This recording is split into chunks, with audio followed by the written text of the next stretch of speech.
Bismillahirrahmanirrahim. Assalamu alaikum. I am here in front of you to discuss what is a derivative. How we can explain derivative. What do you mean by a term derivative? First of all, we will define the derivative. When we have a function, we know that one variable depends on the other variable. Just we can define the derivative of a function is that a new function when the change in dependent variable is with respect to independent variable. For example, हमारे पास कोई एक function है y is equal to f of x. अब ये हमारे पास एक function है. अब इस फंक्शन में y डिपेंडेंट वेरिएबल है और x हमारे पास इंडिपेंडेंट वेरिएबल है. अब हमने ये देखना है कि y के अंदर कितनी चेंज आ रही है विद रिस्पेक्ट टू x. कि जब हम x की वैल्यू पुट करेंगे तब हमारे पास y की क्या वैल्यू आ रही है, वो जो चेंज आ रही है x की वैल्यू में, और उसकी वजह से जो y में चेंज आ रही है उसको हम एक्सप्लेन करेंगे डेरिवेटिव, लेकिन कुछ और लिहाज से कि डेरिवेटिव हमारे पास जो है वो क्या होता है. अब इसकी हम जो परफेक्ट डेफिनेशन है वो ये बनती है कि the derivative of a dependent variable is instantaneous rate of change. कि the instantaneous rate of change of dependent variable with respect to independent variable is called derivative of the function. For example, हमारे पास कोई function है y is equal to f of x. Then the derivative of a function y is equal to f of x is instantaneous rate of change of y. मतलब ये जो हमारे पास dependent variable है इसके अंदर जो इंस्टेंटेनियस रेट ऑफ चेंज आएगा, और वो कैसे आएगा with respect to x, is called derivative of y with respect to x. For example हमारे पास कोई एक ये फंक्शन है. अब ये हमारे पास क्या है फंक्शन, यहां पर जो वैल्यूज हैं वो किसकी हमारे पास है y की, और इस तरफ हमारे पास जो वैल्यूज हैं वो क्या है x की वैल्यूज है. अब हमने देखना है कि जब हम when we move from 0 toward x-axis, post toward x-axis, how many times we move from 0 to y-axis. मतलब जब हमने देखना है कि हम 0 से x-axis की जानिब जब मूव कर रहे हैं तो हम कितने टाइम 0 से पॉजिटिव y-axis की जानिब मूव कर रहे हैं. मतलब जो चेंज ऑफ x आ रही है इसकी वजह से जो चेंज ऑफ y आ रही है वो कितनी है, उसको हम डिफाइन करते हैं स्लोप. उसको हम क्या बोलते हैं, स्लोप भी बोल देते हैं. फॉर एग्जांपल हमारे पास कोई एक स्ट्रेट लाइन है, हमारे पास कोई एक ये वाली स्ट्रेट लाइन है. अब हमने चेक करना हो कि इस स्ट्रेट लाइन की स्लोप क्या है. फॉर एग्जांपल हमारे पास कोई पॉइंट यहाँ पर P है और यहाँ पर कोई पॉइंट Q है. अब इसकी हमने स्लोप चेक करेंगे. यहाँ पर हम देखेंगे कि x की वैल्यू क्या है, यहाँ पर देखेंगे कि x की वैल्यू क्या है, और यहाँ पर देखेंगे y की वैल्यू क्या है, और फिर यहां पर देखेंगे कि y की वैल्यू क्या है. तो स्लोप क्या होगी, change in y with respect to change in x. इसको हम बोलते हैं slope of a straight line. अब हमने कहना है कि हमारे पास जो डेरिवेटिव होता है किसी भी फंक्शन का, डेरिवेटिव क्या होता है कि जब हम चेंज की बात करें तब हम टोटल फंक्शन की बात कर रहे हैं कि फंक्शन कितना चेंज हो रहा है. लेकिन जब हम डेरिवेटिव की बात करेंगे तब भी हम बात चेंज की कर रहे होंगे, लेकिन किसी एक पॉइंट के ऊपर. इंस्टेंटेनियस चेंज से यही मुराद है कि हमने देखना है कि जब हम x में थोड़ी सी चेंज, इंतहाई कम चेंज लाते हैं तब y में कितनी चेंज आ रही है उसको बोलते हैं डेरिवेटिव ऑफ फंक्शन. मतलब यहां पर हम देख रहे हैं यहां से लेकर यहां तक x की वैल्यू 0 से 1 हो सकती है, 0 से 5 हो सकती है, 0 से 1000 हो सकती है, 0 से 10000 हो सकती है.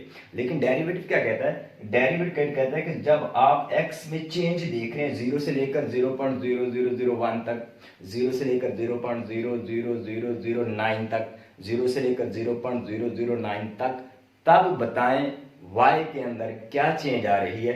वो होता है y का derivative with respect to x. For example हमारे पास ये कोई एक ग्राफ है, ये जो हमारे पास ग्राफ है ये किसी एक फंक्शन का ग्राफ है। यहाँ पर हम कहते हैं कि हमारे पास कोई एक पॉइंट P है, यहाँ पर कोई एक पॉइंट Q है। अब ये पॉइंट P के ऊपर जो x की वैल्यू वो हमारे पास क्या है x, और पॉइंट P के ऊपर जो y की वैल्यू वो हमारे पास क्या है y। अब दूसरा पॉइंट हमारे पास Q है, पॉइंट Q के ऊपर जो x की वैल्यू वो क्या है x प्लस डेल x। अब डेल x क्या है कि यहाँ पर वैल्यू x थी, ये जो चेंज आई है इतनी हमने x की वैल्यू में चेंज लाए हैं, इसको हम बोलते हैं डेल x। तो यहाँ पर इसकी वैल्यू फिर क्या बन जाएगी x प्लस डेल x। अब यहां से लेकर यहां तक हमारे पास जो वैल्यू वो क्या है y। अब यहां से लेकर यहां तक जो चेंज आई है y की वैल्यू में वो है डेल y। तो तब इस पॉइंट की जो वैल्यू बनेगी वो क्या बनेगी y प्लस डेल x। उसको हम फिर क्या बोलेंगे y प्लस डेल x। अब जैसे हमारे पास यहां पर एक ट्राइंगल बन रही है PQR, ये हमारे पास ट्राइंगल बन रही है PQR। अब यहां पर देखें, अगर हम यहां पर, और ये कुछ एंगल बना रही है यहां पर, ये जो हमारे पास एक, इसको बोलते हैं हम सीकेंट लाइन। अब सीकेंट लाइन इसको क्यों बोलते हैं, क्योंकि ये कर्व को, ग्राफ को दो पॉइंट पर कट कर रही है, बाइसेक्ट करते हुए पास कर रही है, इसको हम क्या बोलते हैं सीकेंट लाइन। अब ये वाली सीकेंट लाइन एक्स एक्सिस के साथ जो एंगल बना रही है वो क्या है फाई। अब अगर हम यहां पर देखें, ये हमारे पास जो ट्राइंगल है यहां पर ये वाली ट्राइंगल, अब ये वाली ट्राइंगल इस लाइन के साथ पी आर के साथ कितना एंगल बना रही है, ये भी फिर एंगल फाई होगा, ये भी एंगल क्या होगा फाई होगा। अब ऐसा क्यों होगा, क्योंकि हम जानते हैं हमारे पास जब कोई भी दो पैरेलल लाइंस होते हैं, जब हमारे पास कोई भी दो पैरेलल और एक ट्रांसवर्सल लाइन, अब यहां पर अगर यहां पर एंगल फाई बना रहा है तो ये वाला एंगल कितना होगा, ये भी एंगल फाई होगा। ये इसको हम बोलते हैं क्रॉसपोंडिंग एंगल, इसको क्या बोलते हैं क्रॉसपोंडिंग एंगल बोलते हैं। और ये हमेशा क्या होते हैं इक्वल होते हैं। यही वजह है कि ये जो secant line x axis angle phi बना रही है, तो इस ट्राइंगल की इस बेस के साथ, क्योंकि ये एक्स एक्सिस के क्या है पैरेलल है, तो इसके साथ भी इसका एंगल हमारे पास क्या आएगा फाई आएगा। अब यहां से हम देखेंगे फिर tan फाई हमारे पास क्या आने वाला है, तो यहां से हम देखेंगे tan फाई हमारे पास क्या आने वाला है। tan हम जानते हो तो हमारे पास एल्टीट्यूड अवर बेस, तो एल्टीट्यूड हमारे पास क्या है QR, अवर बेस क्या है PR। अब हम जानते हैं कि tan फाई फिर किसके इक्वल आएगा, ये इक्वल आ जाएगा, क्योंकि QR हमारे पास यहां से लेकर यहां तक डिस्टेंस है, यहां से लेकर यहां तक। अब यहां से लेकर यहां तक क्या डिस्टेंस बनता है हमारे पास, वो बनता है y plus del y minus y, मतलब ये total distance minus initial distance. और नीचे p आर हमारे पास बनता है, p आर हमारे पास बनता है यहां से लेकर यहां तक, और ये क्या आ जाएगा x plus del x minus x। तो इस तरह हमारे पास जो tan फाई बनेगा वो हमारे पास y से y कट जाएगा, x से x कट के हमारे पास बचेगा डेल y अवर डेल x। तो इस तरह हमारे पास जो tan फाई आता है वो क्या आता है डेल y अवर डेल x।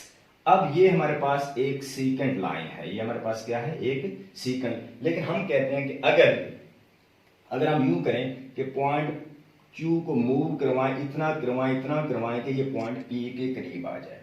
क्या करेंगे हम, पॉइंट Q को मूव करवाएं, मूव करवाएं कि पॉइंट P के करीब आ जाए। क्यों, क्योंकि यहाँ पर ये चेंज बता रहा है इसमें, और ये चेंज बहुत ज्यादा है, लेकिन हमने वेरी स्मॉल चेंज देखनी है। हमने क्या करना है, वेरी स्मॉल चेंज देखनी है। अब हमने इस P को मूव करवाया के बाद, अब देखिए ये हमारे पास जब यहाँ लाएंगे तो ये लाइन ऐसी हो जाएगी, हत्ता कि जब ये पॉइंट बहुत इसके करीब आ जाएगा तो ये वाली सीकेंट लाइन हमारे पास ये लाइन बन जाएगी। अब ये लाइन क्या कर रही है, ये एक्स एक्सिस के साथ एंगल साई बना रही है, ये लाइन क्या कर रही है एक्स एक्सिस के साथ एंगल साई बना रही है। तो यहां से हम देखेंगे कि व्हेन एंगल फाई, ये वाला एंगल, जैसे देखें हमारे पास ये एंगल है, अब ये वाली लाइन क्या कर रही है कि एंगल फाई बना रही है एक्स एक्सिस के साथ। जब हम पॉइंट Q को मूव करवाएंगे P के करीब, तो ये लाइन क्या होती जाएगी, ऐसे। और ये क्या बन जाएगी, जब पॉइंट Q पॉइंट P के बहुत करीब आ जाएगा तो ये वाली सेकंड लाइन इस पॉइंट पर क्या बन जाएगी, टेंजेंट लाइन। और ये वाला एंगल अप्रोच किसको कर रहा है, एंगल साई को। एंगल फाई किसको अप्रोच कर रहा है, एंगल साई को। When the point Q approach to the point P, then the angle phi will approach to the angle psi. And x plus del x, और ये हमारे पास जो यहाँ पर डिस्टेंस आ रहा है between x and x plus del x, then this change will also approach to 0 minimum.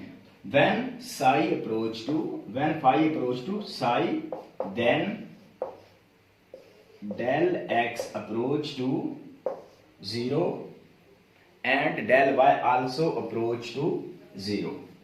So del y also approach to 0. Then we can apply limit phi approach to psi, tan phi will be equal to del y over del x, और यह हम limit apply करेंगे कि del x approach to 0, del x approach to 0, then this will come tan psi will be equal to dy by dx।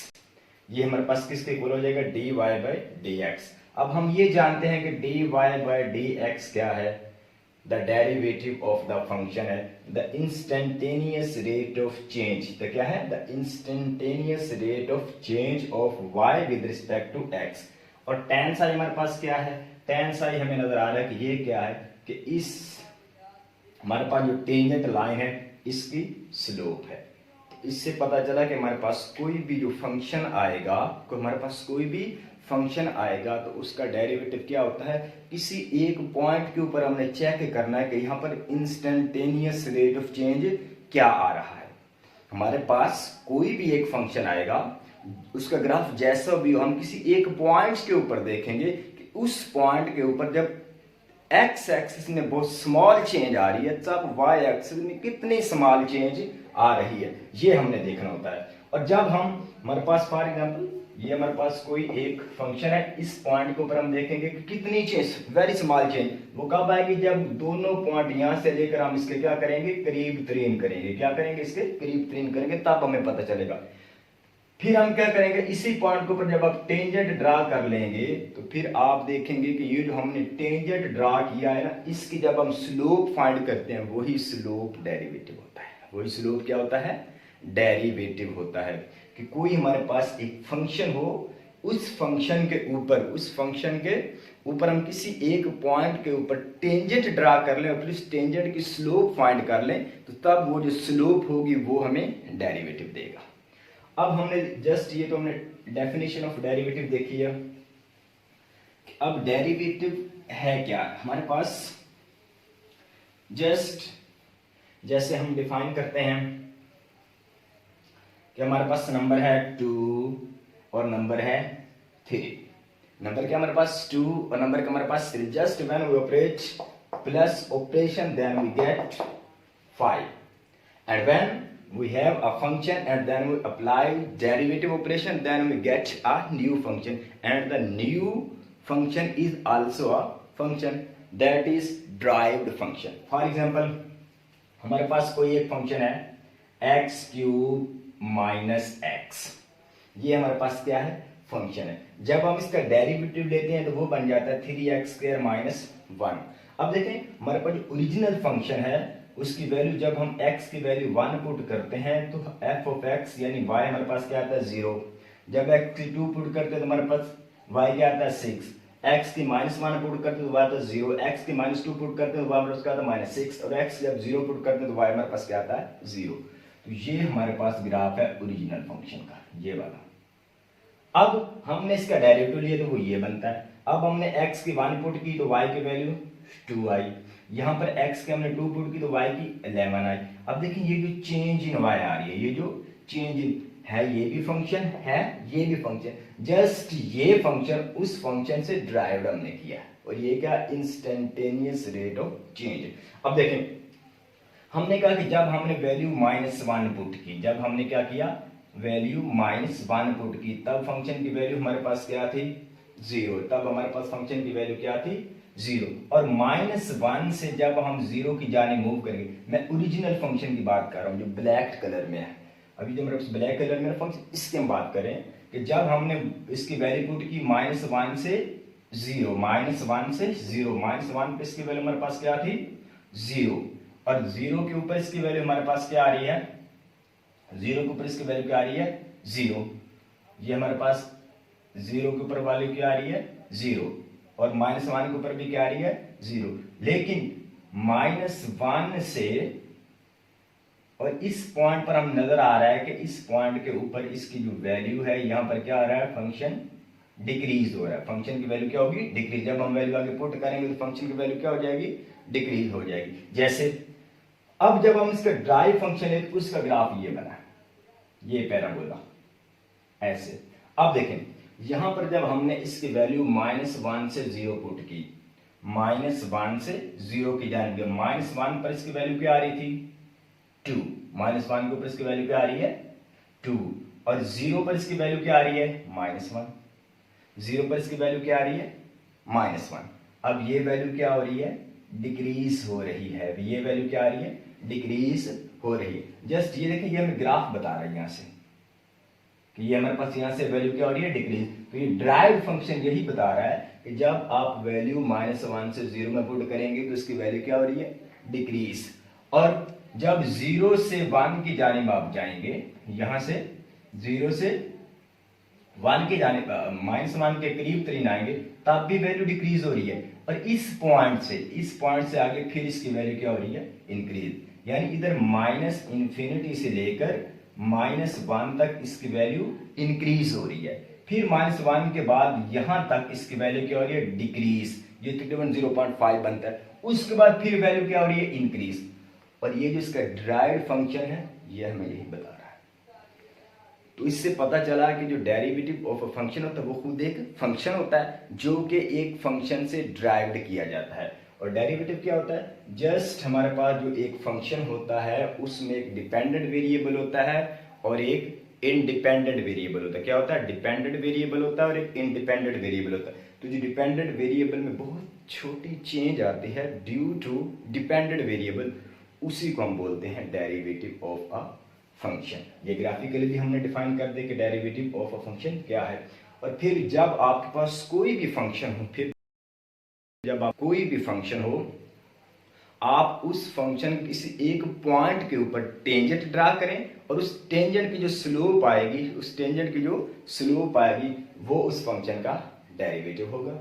जैसे हम छोटी classes में पढ़ते रहे हैं, जैसे slope of a straight line क्या है, चेंज इन वाई और चेंज इन एक्स। जैसे हमने फिजिक्स में पढ़ा है distance time graph, velocity time graph, speed time graph. वहां से हम एक डिस्टेंस टाइम ग्राफ से स्पीड कैसे हासिल कर सकते हैं, डेरिवेटिव के कॉन्सेप्ट से। ये चूंकि बातें हम एप्लीकेशन ऑफ डेरिवेटिव में करेंगे, लेकिन जस्ट आपने ये याद रखना है कि डेरिवेटिव क्या होता है, किसी भी कोई हमारे पास एक फंक्शन हो, उसमें जो डिपेंडेंट वेरिएबल आता है, उस डिपेंडेंट वेरिएबल में बहुत छोटी चेंज आती है। जब बहुत छोटी चेंज आती है इंडिपेंडेंट वेरिएबल में, उसको हम बोलते हैं डेरिवेटिव ऑफ अ फंक्शन। दूसरी बात कि किसी भी पॉइंट के ऊपर आप टेंजेंट ड्रा करें, उस टेंजेंट की स्लोप लें, तो वो जो स्लोप आपको क्या देगा, डेरिवेटिव ऑफ अ फंक्शन देगा। और हमारे पास जो डेरिवेटिव आता है वो खुद क्या होता है, वो भी एक हमारे पास फंक्शन ही होता है। और याद रखना कि जब हमारे पास ये क्यूबिक फंक्शन है तो इसका डेरिवेटिव क्या आएगा, क्वाड्रेटिक फंक्शन आ जाएगा या पैराबोला आ जाएगा। और जब हमारे पास क्वाड्रेटिक फंक्शन होगा तब डेरिवेटिव हमारे पास क्या आएगा, तब डेरिवेटिव हमारे पास एक स्ट्रेट लाइन आ जाएगी। और जब हमारे पास एक स्ट्रेट लाइन होगी तो तब डेरिवेटिव हमारे पास क्या आएगा, एक कांस्टेंट लाइन आ जाएगी। ये क्या आ जाएगी, कांस्टेंट लाइन। अब यहां पर देखें कि जब आपके पास फंक्शन इंक्रीज हो रहा होगा, तब उसका जो डेरिवेटिव होगा वो हमेशा पॉजिटिव होगा। ये देखिए, ये हमारे पास पॉजिटिव आ रहा है। और जब फंक्शन डिक्रीज होगा तो उसका जो डेरिवेटिव आएगा वो हमेशा नेगेटिव आएगा। वो हमेशा क्या आएगा, नेगेटिव आएगा। जस्ट हमने डेरिवेटिव को डेफिनेशन को डिफाइन करना था, तो जस्ट ये इसकी डेफिनेशन थी. Next we will define application of derivative and then we define the sum rules for differentiation. Okay, अल्लाह हाफिज़.